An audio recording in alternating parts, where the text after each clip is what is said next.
It is about computer system software operating system. We need to discuss basic commands in Linux and Windows and shell scripting. Okay, so some basics only we need to cover. Okay, we'll start with. Okay, so as we discussed in the very first classes, computer എന്ന് പറയുന്നത് it consists of both hardware and software. ഹാർഡ്വെയറും സോഫ്റ്റ്വെയറും കൂടുന്നതാണ് നമ്മുടെ computer എന്ന് പറയുന്നത്. Hardware is the backbone of our computing unit. Okay, and for working of your computer we need both hardware and software to work together. Then only we can achieve a desired task from the computing unit. So ഇത് അറിയാവുന്നതാണ്. So the computer concept, as we discussed, it was coming from the first model was named Littleman's computing model. Littleman's computing model. So in the early stages of computing, Littleman model systems operated in a simplistic and a manual manner.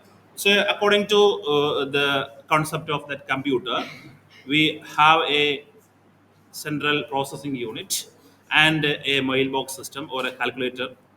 Okay, here we have a mailbox system where we schedule the job to be performed by the computer.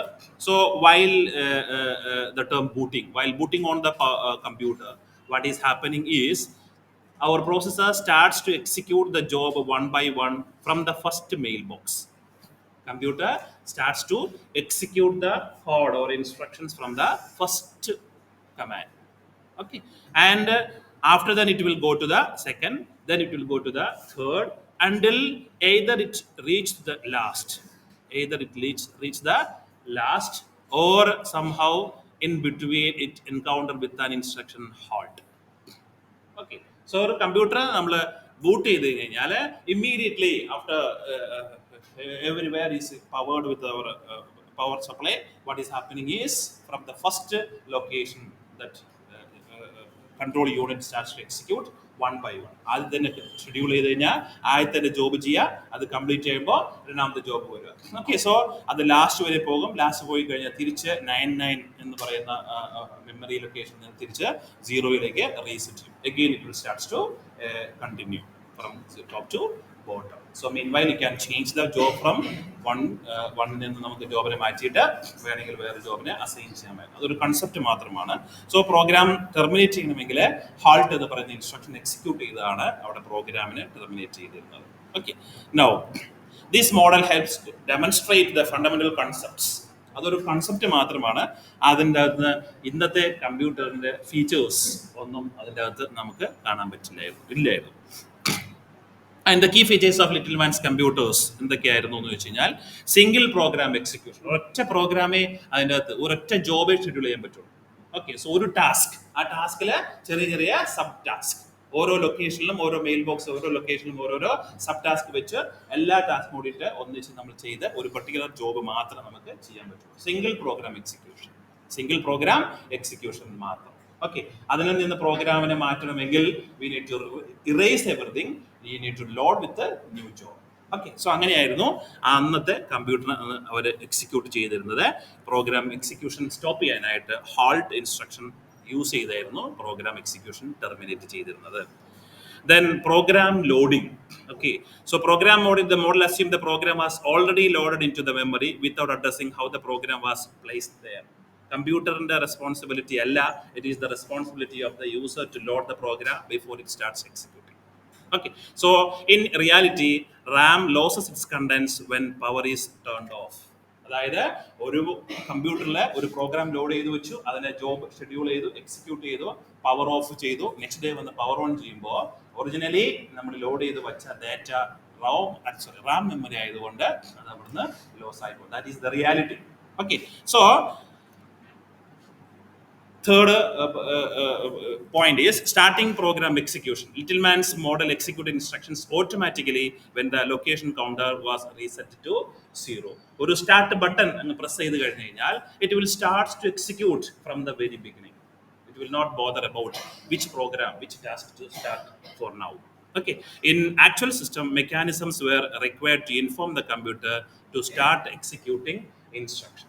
So Littleman's computer നിന്ന് original കമ്പ്യൂട്ടറിന്റെ മോഡലിലേക്ക് വരുമ്പോൾ ആ കമ്പ്യൂട്ടറിലേക്ക് human being അല്ലെങ്കിൽ user instruction കൊടുക്കണം, ഏത് programme start ചെയ്യണം, എപ്പോൾ സ്റ്റാർട്ട് ചെയ്യണം. For example, after settling everything on my computer, I need to decide when to start my PowerPoint presentation or some other application, when to close it. Okay, അങ്ങനെയുള്ള options എല്ലാം ഉണ്ടായിരിക്കണം real കമ്പ്യൂട്ടറിൽ. So limited user interface and IO management, അത് കമ്പ്യൂട്ടറിലെ അല്ലെങ്കിൽ little man's computer കോൺസെപ്റ്റിലെ user interface IO management വളരെ limited ആയിരുന്നു. Essential features like keyboard input, screen output, file handling system, print function, etc. had to be included into the mailbox. ഒരു something നമുക്ക് ഒരു display യൂണിറ്റിൽ കാണിക്കണമെങ്കിൽ അത് മെയിൽ ബോക്സിൽ ഒരു ജോബായിട്ട് തന്നെ ഷെഡ്യൂൾ ചെയ്യണം. We don't want to run an extra program to accept data from the keyboard to show the data on the display. അത് പ്രോഗ്രാമിന്റെ പാർട്ടല്ല, it is the part of some other program. That is what we are discussing now. Okay, so little man's കമ്പ്യൂട്ടറിൽ ഒരു display കാണിക്കണമെങ്കിൽ അതിൻ്റെതായിട്ട് program schedule ചെയ്ത് നമ്മൾ കൊടുക്കണം. Then no data protection or disk management. Mail ബോക്സിൽ ആദ്യത്തെ പ്രോഗ്രാം, ആദ്യത്തെ ഇൻസ്ട്രക്ഷൻ അത് ഷെഡ്യൂൾ ചെയ്തു, ചാർട്ട് ചെയ്തു, തിരിച്ചു വരുമ്പോൾ ആ പ്രോഗ്രാം അവിടെ ഉണ്ടാകണമെന്ന് നിർബന്ധമില്ല. ആ പ്രോഗ്രാമിൽ നിന്ന് തന്നെ ആ പ്രോഗ്രാം മെമ്മറിയെ വേണമെങ്കിൽ ഇറേസ് ചെയ്ത് മാറ്റാൻ പറ്റുമായിരുന്നു. ഓക്കെ, സോ ഡാറ്റ പ്രൊട്ടക്ഷൻ ഒന്നുമില്ല, സെക്യൂരിറ്റി ആസ്പെക്ട്സ് ഒക്കെ സീറോ ആയിരുന്നു. ഓക്കെ, അതായിരുന്നു നമ്മളുടെ ആദ്യ കാലത്തിലെ കൺസെപ്ച്വൽ കമ്പ്യൂട്ടിംഗ് യൂണിറ്റ് എന്ന് പറയുന്നത്. Limitations of the LMC system, Littleman's computer drawbacks: no background program execution. Okay, so after a program completed execution, the system either stopped or halt execution instruction is executed or required a full system restart. ബാക്ക്ഗ്രൗണ്ടിൽ program run ചെയ്യുക എന്നുള്ള ഒരു concept ഇല്ല. For our laptop many programs are running behind. നമ്മളുടെ program main സ്ക്രീനിൽ കാണുന്നതിൻ്റെ കൂടെ തന്നെ വൈഫൈ കണക്ടിവിറ്റിക്ക് അങ്ങനെയുള്ള പല പല കാര്യങ്ങൾക്ക് വേണ്ടിയിട്ട് പല പ്രോഗ്രാംസും നമ്മൾ മാനേജ്മെന്റ് എടുത്ത് നോക്കിക്കഴിഞ്ഞാൽ മനസ്സിലാവും. സിസ്റ്റം മാനേജ്മെന്റ്, റിസോഴ്സസ് യൂട്ടിലൈസേഷൻ എടുത്ത് നോക്കിയാൽ മനസ്സിലാവും. Many EXE codes are running behind. Okay, എങ്കിൽ മാത്രമേ നമുക്ക് ഈ പ്രോഗ്രാം നമ്മളുടേതായ ആവശ്യത്തിന് ഉപയോഗിക്കാൻ പറ്റുള്ളൂ. ഓക്കെ, അതായത് ബാക്ക്ഗ്രൗണ്ട് ആപ്ലിക്കേഷൻസ്, സോഫ്റ്റ്വെയർസിന്റെ, ഈ ഓപ്പറേറ്റിംഗ് സിസ്റ്റത്തിന്റെ തന്നെ പല പല ചെറിയ ചെറിയ ആപ്ലിക്കേഷൻസ് നമ്മൾ അറിയാതെ തന്നെ ഓരോ കമ്പ്യൂട്ടറിന്റെയും ബാക്ക്ഗ്രൗണ്ടിൽ വർക്ക് ചെയ്യുന്നുണ്ട്. സോ ലിറ്റിൽമാൻസ് കമ്പ്യൂട്ടറിൽ അങ്ങനെ ഒരു കൺസെപ്റ്റ് ഇല്ലായിരുന്നു. This process was inefficient especially for handling multiple task. Then the second drawback of our Littleman's computer was inability to run multiple programs. Okay, for example, if I want to switch this to some another application, just I can minimize this application. Presentation നമുക്ക് minimize ചെയ്തിട്ട് ഒരു word processor അല്ലെങ്കിൽ ഒരു Windows internet explorer open ചെയ്യാൻ പറ്റും. Okay, or I can watch a movie. Okay, so pala applications, depending upon my system's capacity, I can run many applications simultaneously and can switch from one to other. Okay, so that was also not possible in the Littleman's computer. So inefficient CPU utilization. During IO operations or while waiting for user input, the CPU remained idle. Okay, so wasting valuable processing time. That was also drawback of our Littleman's computing system or olden days computer system. Then that's why I am added this is to introduce the concept of OSL. So to overcome these limitations, an additional program was required. ഇപ്പോൾ ഈ പറഞ്ഞ പ്രോഗ്രാംസിന്റെ അല്ലെങ്കിൽ ഒരു കമ്പ്യൂട്ടറിന്റെ limitations ആയിട്ട് പറഞ്ഞ കാര്യങ്ങളല്ല. Background programmes run ചെയ്യാൻ പറ്റുന്നില്ല, മൾട്ടി യൂസർ സിസ്റ്റം റൺ ചെയ്യാൻ പറ്റുന്നില്ല. ഓക്കെ, മൾട്ടി യൂസർ നമുക്ക് പ്രൊവൈഡ് ചെയ്യാൻ പറ്റും. അഡ്മിന് ഒരു ലോഗിൻ, യൂസർ 1 വേറെ ലോഗിൻ, യൂസർ 2 വേറെ ലോഗിൻ, അങ്ങനെ മൾട്ടിപ്പിൾ യൂസേഴ്സിന് അവിടെ മോഡേൺ കമ്പ്യൂട്ടറിൽ നമുക്ക് കൊടുക്കാൻ പറ്റും. സെയിം ടൈംസ് ഡിഫറെന്റ് ആപ്ലിക്കേഷൻ നമുക്ക് റൺ ചെയ്യാൻ പറ്റും. ഓക്കെ, റിസോഴ്സ് മാനേജ്മെന്റ് എളുപ്പമാണ്. ഈ ഡ്രോബാക്സ് ഒക്കെ ഓവർകം ചെയ്യാൻ വേണ്ടിയിട്ട് ഇൻട്രൊഡ്യൂസ് ചെയ്ത ഒരു കോൺസെപ്റ്റാണ്, ഒരു അല്ലെങ്കിൽ അഡീഷണൽ പ്രോഗ്രാമാണ്, ഒരു സോഫ്റ്റ്വെയർ ആണ് വാട്ട് അവർ ഓപ്പറേറ്റിംഗ് സിസ്റ്റം എന്ന് പറയുന്നത്. Okay, so to overcome these limitations, an additional program or operating system is nothing. It is a program. It is a software. Okay, so was required one that could software അല്ലെങ്കിൽ നമ്മുടെ operating system additional ആയിട്ട് പറയുന്ന programme അതിന് എന്തൊക്കെ properties ഉണ്ടായിരിക്കണം. Manage the computer's resources efficiently. നമ്മൾ അറിയാതെ തന്നെ നമ്മളുടെ സിസ്റ്റത്തിന്റെ റിസോഴ്സസ് എഫിഷ്യൻ്റ് ആയിട്ട് യൂട്ടിലൈസ് ചെയ്യാനുള്ള കേപ്പബിലിറ്റി ആ പ്രോഗ്രാമിനുണ്ടായിരിക്കണം. Control program execution to ensure continuous system operation. ആ പ്രോഗ്രാം എക്സിക്യൂഷൻ കണ്ടിന്യൂസ് ആയിട്ട് without interruption it should be able to manage this instruction execution. So program execution facilitates user interaction with the system in a convenient and a flexible manner. Okay, just interaction ഈ പ്രോഗ്രാമാണ്, ഈ കാര്യങ്ങളെല്ലാം ചെയ്യാൻ പറ്റിയ നമ്മളുടെ ഈ പ്രോഗ്രാമാണ് നമ്മൾ വിളിക്കാൻ പോകുന്ന operating system. So this foundational program evolved into what we now known as the operating system.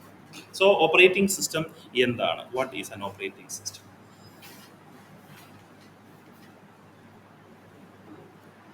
So the purpose of an operating system in the early computers, an OS ensured that even when no user program was active, the system could continue running to accept the commands or load new programs. Okay, I switched on I booted my OS and everything. Okay, and as and when required, I can start my own program. Until then, adu vere my computer will be ready to use. Okay, so ഞാൻ അത് boot ചെയ്തു. Okay, വേറെ board work ഒന്നും ചെയ്യുമായിരുന്നു. System will be ready for work at any time. എപ്പോൾ വേണം റെഡിയാക്കി work ചെയ്യുന്ന രീതിയിൽ ആ ഒ എസ് എല്ലാം റെഡിയാക്കി സെറ്റിൽ ചെയ്ത് അവിടെ നമുക്ക് റെഡിയാക്കി തരും. Okay, so O S improved CPU utilization by efficiently handling idle periods during IO operations. Input output. I can run some program behind this application for transferring data. Okay, so internet download ചെയ്യണമെങ്കിൽ I can do it. I can minimize it. Okay, if I want to load or I want to save data from external hard disk to my laptop, I can do it while playing a movie. Okay, so it allows efficient utilization of the resources and it introduces essential features like multitasking. Operating system എന്ന് പറയുന്ന പ്രോഗ്രാമിൻ്റെ സപ്പോർട്ടോട് കൂടിയിട്ടാണ് നമുക്ക് ഒരു ആപ്ലിക്കേഷനെ minimise ചെയ്യാനും ഒരു ആപ്ലിക്കേഷൻസിനെ switch ചെയ്യാനും പറ്റുന്നത്. File management. Whenever I want, I can create a new directory. I can create new files. I can manage different files. User interactions. Transforming computers into a powerful and useful user-friendly system. So, ഈ operating system ഉള്ളത് കൊണ്ടാണ് ഈ കമ്പ്യൂട്ടറിനെ അല്ലെങ്കിൽ ലാപ്ടോപ്പിനെ അല്ലെങ്കിൽ computing യൂണിറ്റിനെ ഇത്ര user friendly ആയിട്ട് നമുക്ക് operate ചെയ്യാൻ പറ്റും. ആദ്യത്തെ കമ്പ്യൂട്ടർ വന്നത് സെമി കണ്ടക്ടർ ഡിവൈസ് ഒക്കെ വരുന്നതിന് മുമ്പും ഈ സയൻറ്റിസ്റ്റ് കമ്പ്യൂട്ടേഴ്സിനെ ഇൻട്രൊഡ്യൂസ് ചെയ്തിരുന്നു. ആ കമ്പ്യൂട്ടർ എന്ന് പറയുന്നത് IBM ഡെവലപ്പ് ചെയ്ത ആദ്യത്തെ computer. It was occupied almost this more than this room. Okay, so അന്ന് ഉപയോഗിച്ച ഡിവൈസ് എക്യുപ്മെന്റ്സ് എല്ലാം തെർമിയോണിക് എമിഷൻസ് എന്ന് പറയുന്ന കോൺസെപ്റ്റിൽ വർക്ക് ചെയ്ത ഡിവൈസസ് ആയിരുന്നു. ട്രാൻസിസ്റ്റേഴ്സ് ആൻഡ് ഡയോഡ്സ് ഉപയോഗിച്ച് തന്നെയാണ് അവർ കമ്പ്യൂട്ടർ ഉണ്ടാക്കിയത്. ആ കമ്പ്യൂട്ടറിന്റെ ഒറ്റ കമ്പ്യൂട്ടറിന്റെ സ്പേസ് എന്ന് പറയുന്നത് more than this room occupy ചെയ്തതായിരുന്നു. ഓക്കെ, സോ അവിടെ തെർമിയോണിക് എമിഷൻസ് ഹീറ്റ് പ്രോപ്പർട്ടി ഉപയോഗിച്ചിട്ടാണ്. ഹീറ്റ് ചൂടാകുമ്പോൾ അതിൽ നിന്ന് ഇലക്ട്രോൺസിന്റെ എമിഷൻ ഉണ്ടാവും. അതിനാണ് തെർമിയോണിക് എമിഷൻ എന്ന് പറയുന്നത്.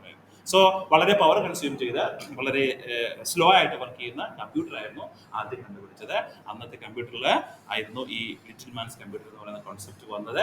അതിനുശേഷം വന്ന ന്യൂ ജനറേഷൻ കമ്പ്യൂട്ടർ അല്ലെങ്കിൽ ന്യൂ എറ ഓഫ് കമ്പ്യൂട്ടേഴ്സ്, അതിൽ സോളിഡ് സ്റ്റേറ്റ് ഡിവൈസസ് വന്ന് സെമി കണ്ടക്ടർ ഡിവൈസിന് സപ്പോർട്ടോടെ വന്ന കമ്പ്യൂട്ടേഴ്സിലാണ് ഈ ഓപ്പറേറ്റിംഗ് സിസ്റ്റം എന്ന് പറയുന്ന കോൺസെപ്റ്റ് ആദ്യമായിട്ട് വന്നത്. So this operating system is a support for the human being or a user to manage our computer efficiently.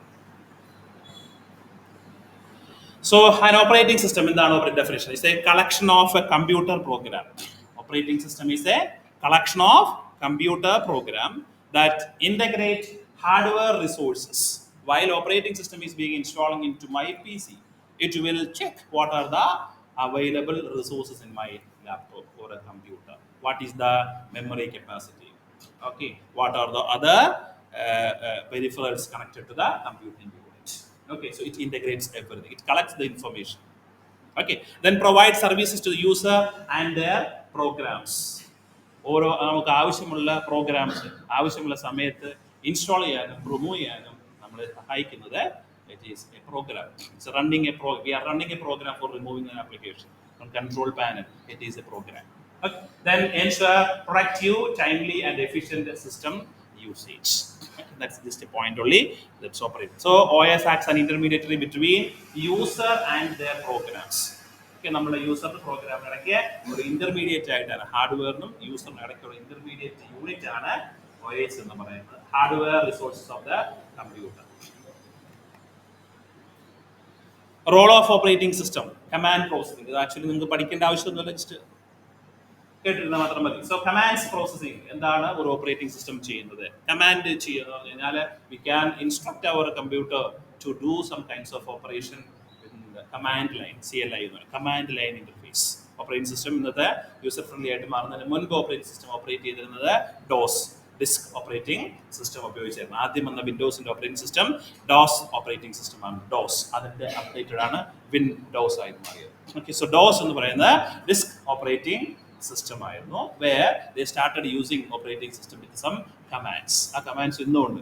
Experts are using the commands. We are using with mouse and everything. It is easy for our easiness only. Okay, so accepts and process user commands and requests. Command processing എന്ന് പറഞ്ഞു കഴിഞ്ഞാൽ എന്താണ്? That operating system will accept the instructions from the user and act according to the instructions. It provides appropriate output based on this request. Okay, so you can create a directory, you can create file, you can open file, everything you can do from the terminal also. Terminal ഒക്കെ നിങ്ങൾക്ക് അറിയാമല്ലോ അല്ലേ? ടെർമിനലിൽ നിന്ന് നമുക്ക് ഇങ്ങനെയുള്ള കാര്യങ്ങളെല്ലാം ചെയ്യാൻ പറ്റും. So program management, operating system role ആണ്. It manage, loads and execute programs. Okay, available ആയിട്ടുള്ള റിസോഴ്സസ്, മെമ്മറിയിലേക്ക് നമ്മൾ ലോഡ് ചെയ്യുന്ന ആപ്ലിക്കേഷൻസ്, പ്രോഗ്രാം എന്തൊക്കെയാണോ ആ പ്രോഗ്രാംസിന്റെ എല്ലാം സോഫ്റ്റ്വെയർ അല്ലെങ്കിൽ എക്സിക്യൂഷൻ കോഡ് ഷെഡ്യൂൾ ചെയ്യുന്നത് അല്ലെങ്കിൽ അസൈൻ ചെയ്യുന്നത് ഓപ്പറേറ്റിംഗ് സിസ്റ്റത്തിന്റെ റോളാണ്.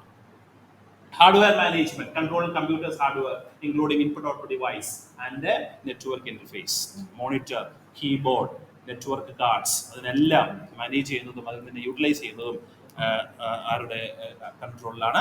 ഓപ്പറേറ്റിംഗ് സിസ്റ്റത്തിന്റെ കൺട്രോളിലാണ്. Then components of a computer system അറിയാവുന്നതാണ്. Computer system is composed of, already നമ്മൾ ഡിസ്കസ് ചെയ്ത ഹാർഡ്വെയർ ഉണ്ട് ആൻഡ് യൂസർ ആപ്ലിക്കേഷൻ ലെയർ ഉണ്ട്. Okay, so computer on under the bottom we have our hardware, on the top we have the user interface, in between we have our operating system. So broadly 3 layers in a computing unit. Bottom is hardware unit, on the top is user interface unit where we are running our application. In between we have a layer that is what is our operating system. So just what is a computer? You have a user interface level, it's top level, okay, and on top of on the in between you have an operating system and some network terminals also, applications and everything in another box. Whenever user wants, he will interact with the application programs, he will load, or operating system will load his requirement into the computing unit and allow him to operate with that. Okay, so അതാണ് ഒരു just computer എന്താണെന്നുള്ള അറിയാവുന്നതാണ്. Services provided by the operating system. എന്തൊക്കെയാണ് ഒരു operating system provide ചെയ്യുന്ന services? User interface, നമ്മൾ already പറഞ്ഞു, യൂസറിന് ആവശ്യമായ കാര്യങ്ങളെല്ലാം കൊടുക്കുന്നത് ഓപ്പറേറ്റിംഗ് സിസ്റ്റമാണ്. File system management, file system services provides access, creation and management of files. I can create my own text files, presentation files, video files, photo files, whatever എന്തോ ആവശ്യമുണ്ടോ അതൊക്കെ നമുക്ക് ക്രിയേറ്റ് ചെയ്യാനും with just right click and select the options. Okay, അത്ര ഈസിയാണ്. IO support, input output support, booting, bootstrapping, booting loads the operating system. Okay, and handling the interrupts, manage hardware and software interrupts. Interrupts concept നമ്മൾ പഠിച്ചിട്ടുണ്ട്, അതെല്ലാം manage ചെയ്യുന്നത് operating സിസ്റ്റമാണ്. Then networking services. Okay, ഒന്നോ അതിലധികമോ കമ്പ്യൂട്ടേഴ്സിനെ connect ചെയ്ത് ഒരു network യൂണിറ്റിൽ നമുക്ക് കോൺഫിഗർ ചെയ്യാൻ പറ്റും. Networking, resource allocation. ഓക്കെ, ഒന്ന് എക്സ്പ്ലനേഷൻ ഒന്നും ആവശ്യമില്ല, it is that simple points only. Security and protection, നമ്മളുടെ ഡിവൈസസിൻ്റെ, എക്യുപ്മെന്റ്സിന്റെ സെക്യൂരിറ്റിയും പ്രൊട്ടക്ഷനും നമ്മളുടെ സോഫ്റ്റ്വെയർ വേറൊരാൾക്ക് കൊടുക്കാൻ പറ്റാതെ പ്രൊട്ടക്ട് ചെയ്യാൻ പറ്റുന്നത് ഓപ്പറേറ്റിംഗ് സിസ്റ്റത്തിന്റെ പ്രോപ്പർട്ടിയാണ്. Then system administration tools. Okay, point അത്രേ ഉള്ളൂ. Simplified flow diagram of operating system. Flow diagram of operating system. So we have a user, we have a user and his application. User and his application. For example, me and my presentation. Me and my presentation slide here. Okay, so under this block, you have the command interface, file services, core services. Core services includes like managing the resources, different main ആയിട്ടുള്ള application security concepts അങ്ങനെയുള്ള core സർവീസസിൽ വരുന്നതാണ്. Then input output services, ഇതെല്ലാം operating സിസ്റ്റത്തിൻ്റെ under ആണ്. Okay, then network services, ഇതിനെല്ലാം coordinate ചെയ്ത് synchronize ചെയ്ത് അല്ലെങ്കിൽ എല്ലാത്തിൻ്റെയും മാസ്റ്റർ കൺട്രോളിൽ വരുന്നത് ഓപ്പറേറ്റിംഗ് സിസ്റ്റമാണ്. Then computer hardware and also just diagram. Multi tasking എന്നാണ് മൾട്ടി ടാസ്കിങ് എന്ന് പറയുന്ന നമ്മുടെ മോഡേൺ കമ്പ്യൂട്ടറിലുള്ള ഫീച്ചറാണ് മൾട്ടി ടാസ്കിങ് എന്ന് പറയുന്നത്. Enable multiple programs run concurrently by simulating simultaneous execution. Already അറിയാവുന്ന നമ്മളെല്ലാം എക്സ്പീരിയൻസ് ചെയ്യുന്നതാണ് multi tasking. Okay, whenever we want, you can minimize that applications and open a new application. And you can switch in between. അതാണ് multi tasking എന്ന് പറയുന്നത്. Multi user system, different യൂസേഴ്സിന് നമുക്കൊരു ഒറ്റ പേസിൽ തന്നെ different യൂസേഴ്സിന് provide ചെയ്യാൻ പറ്റും. Okay, ഒരു യൂസറിൻ്റെ personal files വേറൊരു യൂസറിന് ആക്സസിബിൾ അല്ലാത്ത രീതിയിൽ നമുക്ക് സെറ്റ് ചെയ്യാൻ പറ്റും. ഓക്കെ, സോ സെക്കൻഡ് യൂസർ വരുമ്പോൾ സെക്കൻഡ് യൂസറിൻ്റെ എല്ലാ ആപ്ലിക്കേഷൻസ് ഇൻസ്റ്റാൾ ചെയ്യുന്നുണ്ടോ, അല്ലെങ്കിൽ അലൗഡ് ടു സെക്കൻഡ് യൂസർ ആയിട്ടുള്ള ആപ്ലിക്കേഷൻസും അലൗഡ് ടു ഓൾ ആയിട്ടുള്ള ആപ്ലിക്കേഷൻസ്, അങ്ങനെയുള്ള ആപ്ലിക്കേഷൻസ് ഒക്കെ കൺട്രോൾ ചെയ്യുന്നത് ഓപ്പറേറ്റിംഗ് സിസ്റ്റമാണ്. Concurrency management, OS allocates memory, CPU time and manage IO for efficient multitasking.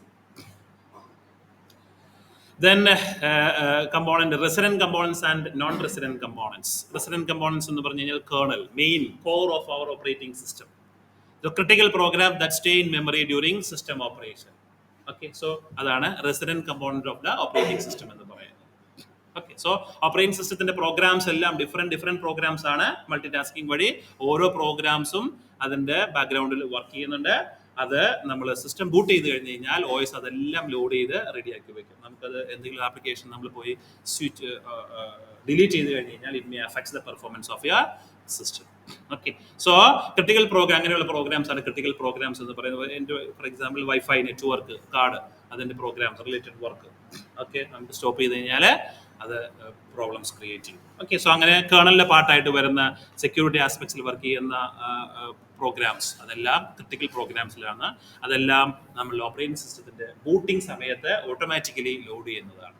Okay, so അങ്ങനെയുള്ളതാണ്, നമ്മളൊന്നും അറിയുന്നില്ല, it is working. And the other component is non-resident. So mainly all programs under operating system is into two category: resident components and non-resident components. Non-resident components എന്ന് പറയുന്ന program that are loaded only when needed.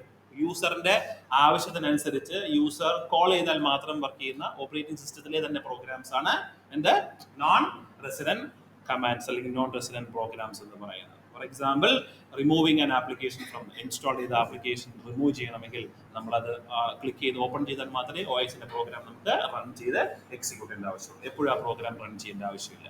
Okay, or formatting your equipment, formatting your hard disk, അങ്ങനെയുള്ള applications ഒക്കെ run ചെയ്യാൻ വേണ്ടി നമ്മൾ OSന്റെ application നമ്മൾ call ചെയ്യാണ്. ആ സമയത്ത് മാത്രം അത് വർക്ക് ചെയ്യുന്നു. whenever you can close it also. Okay, so that is not essential for the working of operating system, but it is the program from the operating system only. Okay, so അങ്ങനെ രണ്ട് രീതിയിലുള്ള programmes ആണ് അല്ലെങ്കിൽ components ആണ് operating സിസ്റ്റത്തിനുള്ളത്: resident components and non resident components. Then types of operating system: single user and a single tasking system. Single user and single tasking system. ഇതൊക്കെ സിലബസിൽ actually സിലബസോടൊപ്പം തന്നെ ഏതൊക്കെ പോർഷൻസ് എങ്ങനെയൊക്കെ കവർ ചെയ്യണമെന്നുള്ള ഒരു ഇൻസ്ട്രക്ഷൻസ് കൂടി യൂണിവേഴ്സിറ്റിയിലുണ്ട്. ആ ഇൻസ്ട്രക്ഷൻസ് പ്രകാരമാണ് ഞാനിവിടെ നിങ്ങൾ ക്ലാസ് എടുക്കുന്നത്. Okay, so that means they included all these points. Okay, so just points മാത്രം ഓർത്ത് ബേസിക്സ് ഉള്ളി എന്ന് അവർ പറഞ്ഞിട്ടുണ്ട്. പക്ഷേ എന്താണ് ക്വസ്റ്റ്യൻ ചോദിക്കുക നമുക്ക് പറയാൻ പറ്റില്ല. Okay, so need to study. So operating system, different types of multi-user and single user, single tasking system, and now largely obsolete. പണ്ട് ആദ്യത്തെ ജനറേഷനിൽ വന്ന ഒരു കൺസെപ്റ്റ് ആണ്. ഒരൊറ്റ ഫോർ എക്സാമ്പിൾ ഒരു പെർട്ടിക്കുലർ ആപ്ലിക്കേഷൻ ലോഡ് ചെയ്ത ഒരു ഹാർഡ്വെയർ അതിലേക്ക് വേറൊരു വോയിസ് കൊണ്ടുവരാനോ വേറെ അതിലേക്ക് ഒന്ന് ആഡ് ചെയ്യാനോ നമുക്ക് റിമൂവ് ചെയ്യാനോ ഒന്നും പറ്റില്ല. അത് ഒരു യൂസറിന് വേണ്ടിയിട്ട് ലോഡ് ചെയ്ത് കൊടുത്ത ഒരു കമ്പ്യൂട്ടിംഗ് യൂണിറ്റ്, പുതിയ ആപ്ലിക്കേഷൻ ഒന്നും പറ്റില്ല. ഓക്കെ, സോ അങ്ങനെയുള്ളതാണ് സിംഗിൾ യൂസർ സിംഗിൾ ടാസ്കിങ്. അതിനുവേണ്ടി ഡെഡിക്കേറ്റ് ചെയ്ത പ്രോഗ്രാംസ് ഓപ്പറേറ്റിംഗ് സിസ്റ്റമാണ്. ഓക്കെ, അങ്ങനെയുള്ളതിനെ single user single task operating system എന്ന് പറയും. Single user multi tasking system found in most personal computers. നമ്മളുടെ ഈ ലാപ്ടോപ്പ്, മൈ പേഴ്സണൽ ലാപ്ടോപ്പ്, ഇതിൻ്റെ അകത്തുള്ളത് single user multi tasking system. I can add my own applications. Mainframe operating system handle large scale data processing. വലിയ top level ഇൻഡസ്ട്രിയിൽ ഒക്കെ work ചെയ്യുന്ന ഒരു സിസ്റ്റമാണ് മെയിൻ ഫ്രെയിം ഓപ്പറേറ്റിംഗ് സിസ്റ്റം എന്ന് പറയുന്നത്. മൊബൈൽ ഓപ്പറേറ്റിംഗ് സിസ്റ്റം, മൊബൈൽസിലുള്ള operating system, Android, Mac iOS, അതൊക്കെ ഇതിൽ വരുന്നതാണ്, മൊബൈൽ ഓപ്പറേറ്റിംഗ് സിസ്റ്റത്തിൽ വരുന്ന കാറ്റഗറിയാണ്. Distributed system coordinate multiple inter connected computers. കുറേ കമ്പ്യൂട്ടേഴ്സിനെ നെറ്റ്വർക്കിൽ കണക്ട് ചെയ്ത് ഇതിനെല്ലാത്തിനെയും കോമൺ റിസോഴ്സ് കൊടുത്ത് എല്ലാത്തിലേക്കും ഒരു ഓപ്പറേറ്റിംഗ് സിസ്റ്റം, ഒരൊറ്റ ഓപ്പറേറ്റിംഗ് സിസ്റ്റം എല്ലാത്തിനെയും നമുക്ക് മാനേജ് ചെയ്യാൻ പറ്റും. അതാണ് distributed operating system. Network services manage web, database, application services, അതിന് വേണ്ടിയിട്ടുള്ള operating system. Embedded system found in appliances, automobiles and medical instruments. Okay, embedded system എന്ന് പറഞ്ഞു കഴിഞ്ഞാൽ ഹാർഡ്വെയറും സോഫ്റ്റ്വെയറും കൂടി ഒരു ഒറ്റ യൂണിറ്റ്. ഫോർ എക്സാമ്പിൾ വാഷിംഗ് മെഷീനിലെ board, washing machine board. Okay, so that is an embedded system unit. അതിനും ഒരു ഓപ്പറേറ്റിംഗ് സിസ്റ്റം ഉണ്ട്. നമ്മൾ സ്വിച്ച് ഓൺ ചെയ്ത് കഴിഞ്ഞ് കഴിഞ്ഞാൽ യൂസറിൻ്റെ ഇൻപുട്ട് വരുന്നത് വരെ അത് വെയിറ്റ് ചെയ്യും. ഓക്കെ, ആവശ്യമുള്ള സമയത്ത് യൂസറിന് അത് പ്രോഗ്രാം സ്റ്റോപ്പ് ചെയ്യാൻ പറ്റും, ആവശ്യമായ ഫങ്ഷൻസ് ആഡ് ചെയ്യാൻ പറ്റും. Okay, so it is an operating system with a hardware. So operating system ഹാർഡ്വെയറും അതിനെ ഡെഡിക്കേറ്റ് ചെയ്ത് അതിൻ്റെ അകത്ത് തന്നെ എംബഡ് ചെയ്തിരിക്കുകയാണ്. ഹാർഡ്വെയറിൻ്റെ അകത്ത് എംബഡ് ചെയ്ത് ഒരു operating system and application programmes. Okay, വേറൊരു ആപ്ലിക്കേഷൻസോ പ്രോഗ്രാംസോ അതുകൊണ്ട് നമുക്ക് റൺ ചെയ്യാൻ പറ്റില്ല. അങ്ങനെയുള്ള ആപ്ലിക്കേഷൻസ് അല്ലെങ്കിൽ സിസ്റ്റമാണ് എംബഡഡ് സിസ്റ്റം എന്ന് പറയുന്നത്. സോ എംബഡഡ് സിസ്റ്റം എഞ്ചിനീയറിംഗ് എന്ന് പറയുന്നത് വേറൊരു ബ്രാഞ്ച് ഓഫ് എഞ്ചിനീയറിംഗ് ആണ്. ഓക്കെ, സോ മൊബൈൽ ആപ്ലിക്കേഷൻസ് അല്ലെങ്കിൽ അപ്ലയൻസസിൽ യൂസ് ചെയ്യുന്ന operating system and hardware concept ആണ് എംബഡഡ് എന്ന് പറയുന്നത്. അതിന് ഓപ്പറേറ്റ് ചെയ്യുന്നതാണ് എംബഡഡ് സിസ്റ്റം ഓപ്പറേറ്റിംഗ് സിസ്റ്റം എന്ന് പറയുന്നത്. Real time operating system used in environments requiring immediate system responses. Okay, so real time RTOS എന്ന് പറയും,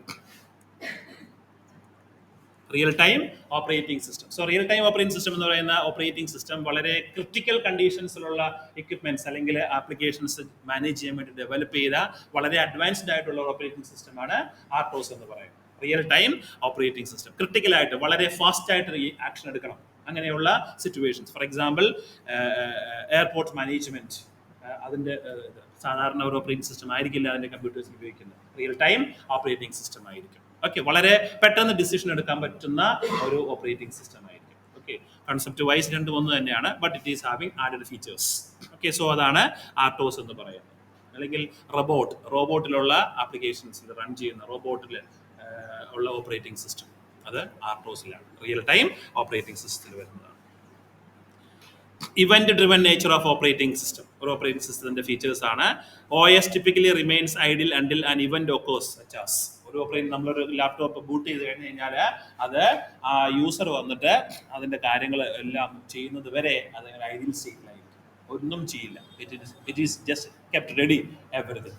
ഓക്കെ, സോ ആ യൂസർ ആവശ്യത്തിനനുസരിച്ച് അദ്ദേഹം he may request for files, he may request for IO operations, he may request a keyboard input, program request, interrupts from hardware or a software. So ഞാനിത് load ചെയ്തിട്ടതിന് ശേഷം just അങ്ങനെ ഐഡിയലാക്കി ഇട്ട് കഴിഞ്ഞിട്ട് പിന്നീട് ലേറ്ററായി വന്ന് നമ്മൾ കീബോർഡ് ടച്ച് ചെയ്യുമ്പോൾ അത് ആക്ടിവേറ്റ് ചെയ്യുക, അല്ലെങ്കിൽ വേറെ ഏതെങ്കിലും എക്സ്ട്രാ ഡിവൈസ് കണക്ട് ചെയ്യുമ്പോൾ ആക്ടിവേറ്റ് ചെയ്യുക. ഓക്കെ, സോ അതുവരെ നമ്മളുടെ ഓപ്പറേറ്റിംഗ് സിസ്റ്റം എല്ലാം റെഡിയാക്കി ഐഡിയൽ കണ്ടീഷനിൽ അല്ലെങ്കിൽ സ്ലീപ്പ് മോഡിലായിരിക്കും നമ്മുടെ ഓപ്പറേറ്റിംഗ് സിസ്റ്റം. എല്ലാം അറിയാവുന്ന കാര്യങ്ങളാണ്. Symbiotic relation between hardware and operating system. Hardware and OS are designed to complement each other for efficient performance. ഹാർഡ്വെയറും സോഫ്റ്റ്വെയറും അവർ അങ്ങോട്ടും ഇങ്ങോട്ടും നല്ല കോംപ്ലിമെന്റ് ചെയ്ത് ആണ് അതിൻ്റെ പെർഫോമൻസ് നമുക്ക് ഹൈ എഫിഷ്യൻസിയിലേക്ക് കൊണ്ടുവരാൻ പറ്റും. Modern systems commonly use portable operating system like Linux, Windows, ensuring compatibility across various hardware platforms. നമുക്കറിയാവുന്ന പോപ്പുലർ ആയിട്ടുള്ള 2-3 ഓപ്പറേറ്റിംഗ് സിസ്റ്റമാണ് Linux operating system, Windows operating system and Mac OS operating system. Okay, so famous ആയിട്ടുള്ള അല്ലെങ്കിൽ popular ആയിട്ടുള്ള operating സിസ്റ്റമാണ്. They are largely written in high level languages for easier porting. Okay, so ആദ്യം Windows develop ചെയ്ത DOS operating system അവരത് develop ചെയ്തത് C ലാംഗ്വേജിലായിരുന്നു. Most of the operating systems അവരുടെ base എന്ന് പറയുന്നത് സിയിൽ ഡെവലപ്പ് ചെയ്ത ഒരു പ്രോഗ്രാമാണ്, ആ ഒരു ആപ്ലിക്കേഷനാണ് ഓപ്പറേറ്റിംഗ് സിസ്റ്റം എന്ന് പറയുന്നത്. C was originally designed for system programming, providing flexibility for interacting with the hardware. സിയുടെ ആവശ്യം തന്നെ, സിന്റെ കോൺസെപ്റ്റിൽ നിന്ന്, സി ഡെവലപ്മെന്റ് തന്നെ അവർ ചെയ്തു വെച്ചത് ഇതുപോലൊരു സാധനം ഡെവലപ്പ് ചെയ്യുന്നതിന് വേണ്ടിയിട്ടായിരുന്നു.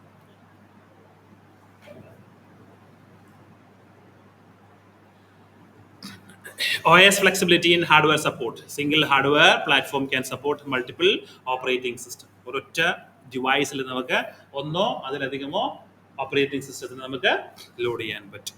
ആവശ്യമുള്ള സമയത്ത് ഓപ്പറേറ്റിംഗ് സിസ്റ്റത്തിന് തന്നെ നമുക്ക് സ്വിച്ച് ചെയ്യാൻ പറ്റും. For example, in my PC I can install, I can run Windows applications at the same time. I can use the same laptop with the Linux operating system. Okay, so user can select an OS based on their needs, Windows or Mac OS. Mac OS is the but Linux, I can use Linux and Windows in mind because this architecture is different.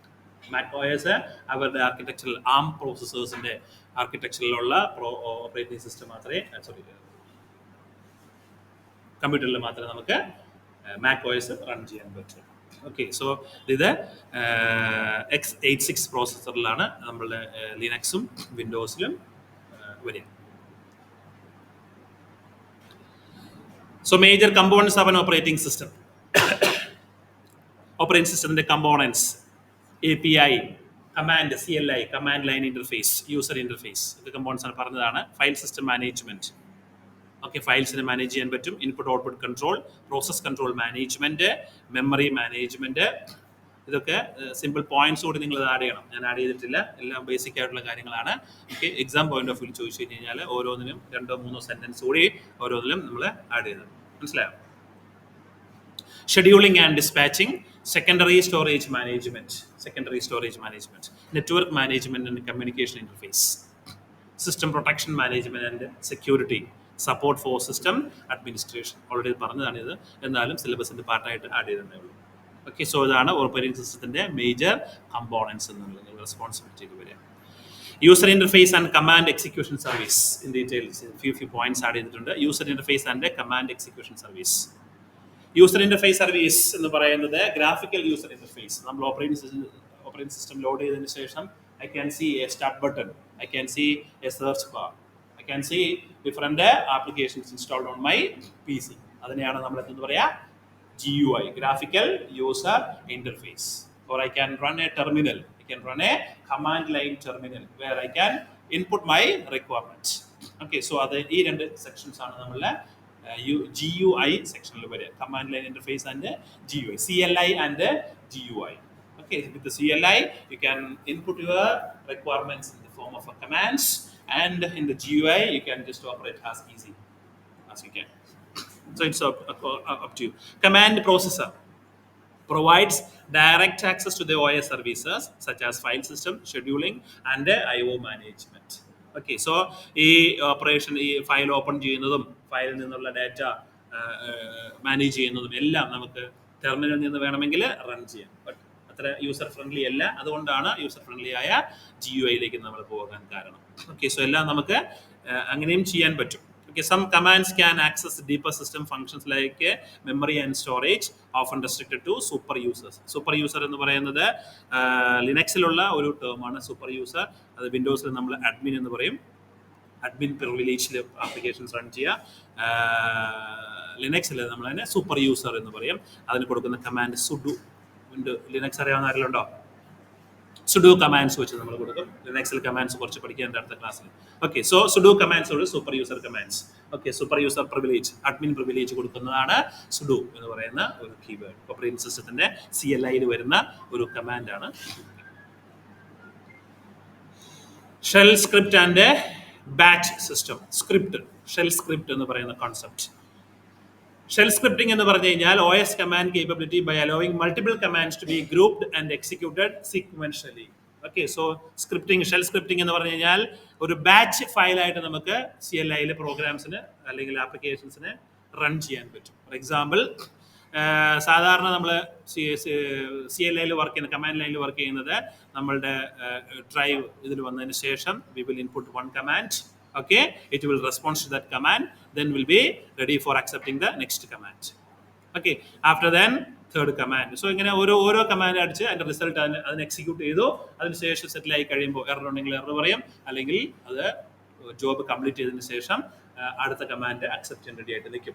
Okay, so അങ്ങനെയാണ് നമ്മൾ command ലൈനിൽ സാധാരണ രീതിയിൽ programmes അല്ലെങ്കിൽ applications run ചെയ്യുന്നു. അതേസമയം script batching അല്ലെങ്കിൽ shell script batch മോഡിലേക്ക് വരിക എന്ന് പറഞ്ഞു കഴിഞ്ഞാൽ ഒരു നോട്ട് പാഡിൽ അല്ലെങ്കിൽ അതുപോലെ ഏതെങ്കിലും ഒരു സ്ക്രിപ്റ്റ് പാഡിൽ നമുക്ക് ഓരോരോ ജോബ്സിനെയും ഓരോരോ കമാൻഡ്സിനെയും ഷെഡ്യൂൾ ചെയ്ത് വയ്ക്കാൻ പറ്റും. ഓക്കെ, സോ ഫസ്റ്റ് ലൈനിൽ കമാൻഡ്, ദെൻ നമ്മൾ പ്രത്യേകിച്ചൊന്നും കൊടുക്കാതെ തന്നെ അത് സെക്കൻഡ് ലൈനിലെ കമാൻഡ്സിനെ അക്സെപ്റ്റ് ചെയ്യും, തേർഡ് ലൈനിലെ കമാൻഡ്സിനെ അക്സെപ്റ്റ് ചെയ്യും.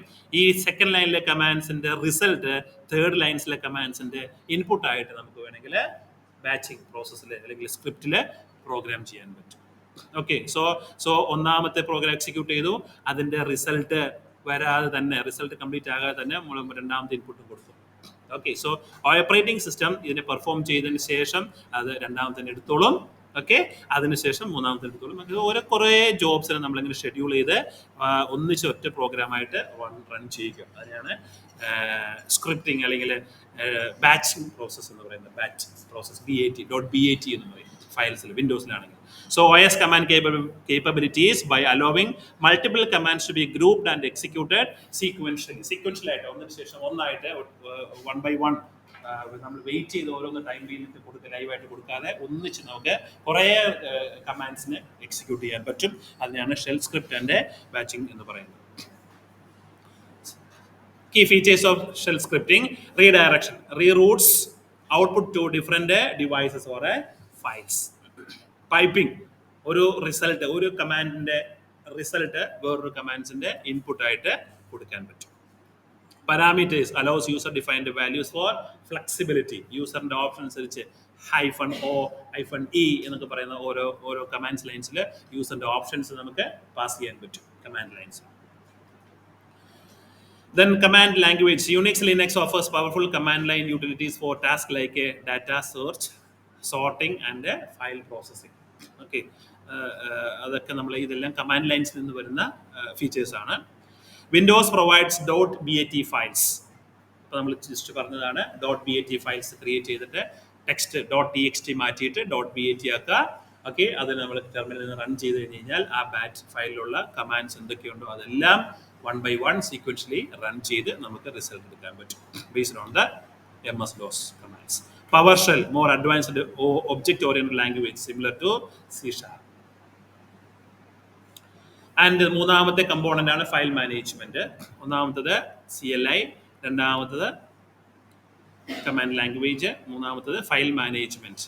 എന്താണ് ഫയൽ എന്ന് പറയുന്നത്? It's a collection of related informations which can represent different types of data such as programs, graphical image and text documents. So for example, അറിയാവുന്നതാണ് നമ്മൾക്ക് say S2 for under in my laptop I have a folder like S2 ECE, okay, and in that I have a folder like foundations of computing, and in that I have a folder like module 1, and in that I have some files related to the module 1.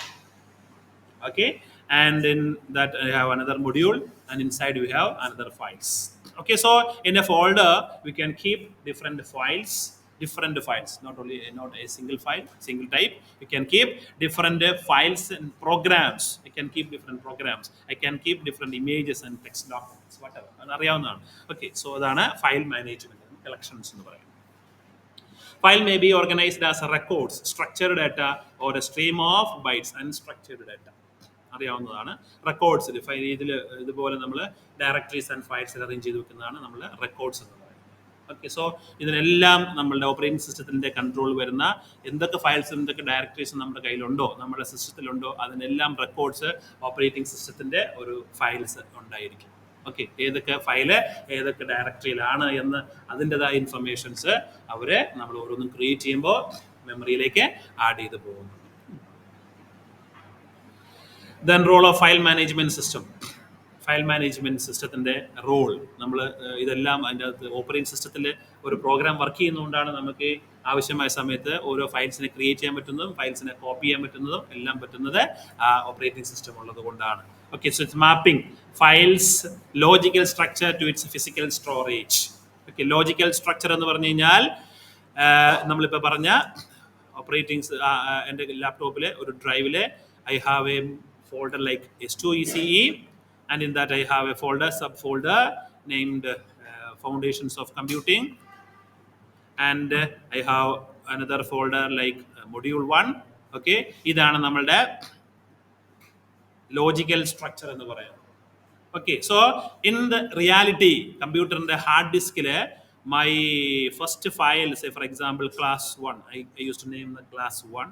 This class 1 will be somewhere here on my hard disk, and the class 2 will be in somewhere here, not in the adjacent memory, not in the adjacent memory. So ഈ class 1 എന്ന് പറയുന്ന file S2ECE foundations of കമ്പ്യൂട്ടറിലെ module 1 ഫയലാണ് class 1 എന്ന് പറയുന്നത്. അതേ ഫോൾഡറിലെ വേറൊരു ഫയലായ class 2 കിടക്കുന്നത് വേറൊരു physical മെമ്മറിയിലായിരിക്കും. So our file management system will create a mapping. ഓരോ ലോജിക്കൽ സ്ട്രക്ചറിലുള്ള ഫയൽസ് ഫിസിക്കൽ മെമ്മറിയിൽ എവിടെയാണ്, ഏത് മെമ്മറി അഡ്രസ്സിലാണ് അത് കിടക്കുന്നത് എന്നുള്ള address mapping file management system ചെയ്തു വെക്കും. Okay, so tracking available storage space across connected devices. നമുക്ക് നമ്മുടെ ഹാർഡ് ഡിസ്കിൽ എത്ര ഫ്രീ സ്പേസ് ഉണ്ട്, ഓക്കെ, അങ്ങനെയുള്ള കാര്യങ്ങളൊക്കെ ട്രാക്ക് ചെയ്യാൻ നമുക്ക് പറ്റും. Managing the file names for easy user access അറിയാവുന്നതാണ്. Handling file creation, deletion and retrieval. ആവശ്യമായ സമയത്ത് ക്രിയേറ്റ് ചെയ്യാനും ഡിലീറ്റ് ചെയ്യാനും റിട്രീവ് ചെയ്യാനും നമുക്ക് ഫയൽ മാനേജ്മെന്റ് സിസ്റ്റം വഴിയാണ് പറ്റും. സോ ഇത് ഫീച്ചേഴ്സ് ആണ്, ഫയൽ മാനേജ്മെന്റ് സിസ്റ്റത്തിന്റെ ഫീച്ചേഴ്സ് ആണ്. Even though we are experiencing all this, you need to write this as a points. File management സിസ്റ്റത്തിന്റെ services: directory structures, maintains and organized directories for different IO devices, supports file retrieval, storage, provided tools, mount and unmount file structures, navigate across directory structures. എല്ലാം അറിയാവുന്നതാണ്, നമ്മൾ ചെയ്യുന്നതാണ്. Different ഡയറക്ടറിയിലേക്ക് നമുക്ക് പോകാൻ പറ്റുന്നത് ഈ file management system ഉള്ളതുകൊണ്ടാണ്. File management tools: copying and moving files, creating and deleting files, merging files അറിയാം. Maintenance metadata about each file including name. നമ്മളുടെ ഓപ്പറേറ്റിംഗ് ഫയൽ മാനേജ്മെൻറ്റ് സിസ്റ്റം ഒരു ഫയൽസിന് റിലേറ്റഡ് ആയിട്ട് കളക്ട് ചെയ്യുന്ന ഇൻഫർമേഷൻസ് ആണ്. ആ ഫയലിൻ്റെ നെയിം, ഫയലിൻ്റെ ടൈപ്പ്, സൈസ്, ക്രിയേറ്റ് ചെയ്ത ഡേറ്റ്, മോഡിഫൈ ചെയ്ത date and protection details. So ഇത്രയും കാര്യങ്ങളാണ് ഈ ഒരു ഫയലിനെ സംബന്ധിച്ച് ഓപ്പറേറ്റിംഗ് സിസ്റ്റം കളക്ട് ചെയ്യുന്ന ഡീറ്റെയിൽസ് എന്ന് പറയുന്നത്. Name, type, size, date created, modified details, etc., protection details, backup details, etc. Then operating system in the part where security mechanism ensures data protection through access control mechanism, encryption, journaling. Simple points ആണ്. Multi user സിസ്റ്റത്തിന്റെ importance already നമ്മൾ പറഞ്ഞതാണ്. Data isolation, ഒരു യൂസറിന്റെ data വേറൊരു യൂസറിന് access ചെയ്യാൻ പറ്റില്ല. File access controls ഉണ്ട്. Duplicate usage. Okay, that's it. We'll continue in the next class.